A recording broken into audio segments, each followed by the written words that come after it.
पूरी दुनिया में इस वक्त जितने बिलियनियर्स हैं, जितने अरबपति लोग हैं, वो डॉलर्स में हैं, वो पाक रुपीस में हैं, वो दिनार में हैं, वो दिरहम में अरबपति हैं, वो सारे के सारे रियल स्टेट से ताल्लुक रखते हैं। तो उसकी रीज़न सबसे बड़ी ये भी है, इनमें बहुत सारे लोग हैं। जैसे पाकिस्तान में अगर मैं बात करूँ तो हम मियां मुंशा साहब की बात कर लेते हैं। दूसरी बात अगर मैं करूँ, एक बहुत बड़ा ग्रुप पैकेजेस है, पैकेजेस के जो ऑनर्स हैं हम उनकी बात कर लेते हैं। या और जितनी आपको पाकिस्तान के अंदर बड़ी कंपनीज या मल्टीनेशनल कंपनीज, ये ऑल दो कि आपको ये जो इंश्योरेंस कंपनीज भी जो नज़र आती हैं, जो बैंक्स आपको मिलते हैं, ये सारे के सारे अपने पैसे को रियल स्टेट के अंदर लैंड करते हैं। उसकी वजह यह है कि एक बिजनेस तो है जिससे ये कमा रहे हैं, इनका किचन चल रहा है, लेकिन एक एक्स्ट्रा मनी जो है बहुत बड़ी, वो हर महीने इनके पास आती जाती है। और उसको सबसे बेहतरीन तरीका लैंड करने का रियल स्टेट में है, जहाँ पे इसको ये लैंड करते हैं। इनकी होल्डिंग पावर भी ज़्यादा होती है। जब वो प्रॉपर्टी, वो इन्वेस्टमेंट 8 से 10 साल का साइकिल कंप्लीट करती है, तो जितनी इन्वेस्टमेंट इन लोगों ने यहाँ पे की होती है, ये उसको 500-600% जो है 10 साल गुजरने के बाद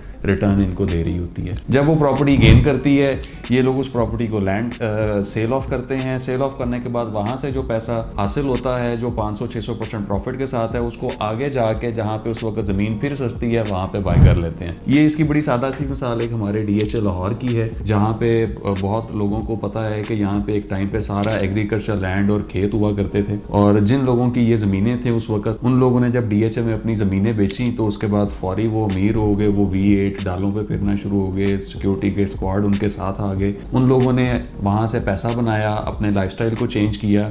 उसके बाद अब आप लोग देख रहे होंगे कि लाहौर के गिरदोनवा के जो शहर है, वहाँ पे भी एग्रीकल्चर लैंड जो है वो अचानक पिछले 4 से 5 सालों में उसके रेट भी कोई 300-400 गुना बढ़ चुके हैं। उसका रीजन भी यही है कि वो लोग जिन्होंने लाहौर में अब एग्रीकल्चर लैंड को बेच दिया, 13 लाख एकड़ का रकबा है DHA लाहौर का जो एग्रीकल्चर लैंड के ऊपर बना। इसके बाद हाईकोर्ट ने एक हुक्म जारी किया कि अब दोबारा किसी एग्रीकल्चर लैंड के ऊपर सोसाइटी नहीं बन सकेगी। उसके बाद से क्या हुआ कि एक बहुत बड़े इन्वेस्टर के चंक ने रुख किया पंजाब के दूसरे छोटे शहरों की तरफ, और वहाँ की एग्रीकल्चर लैंड जो उस वक्त सस्ती सी, वहाँ पे उसको उन्होंने इन्वेस्ट किया।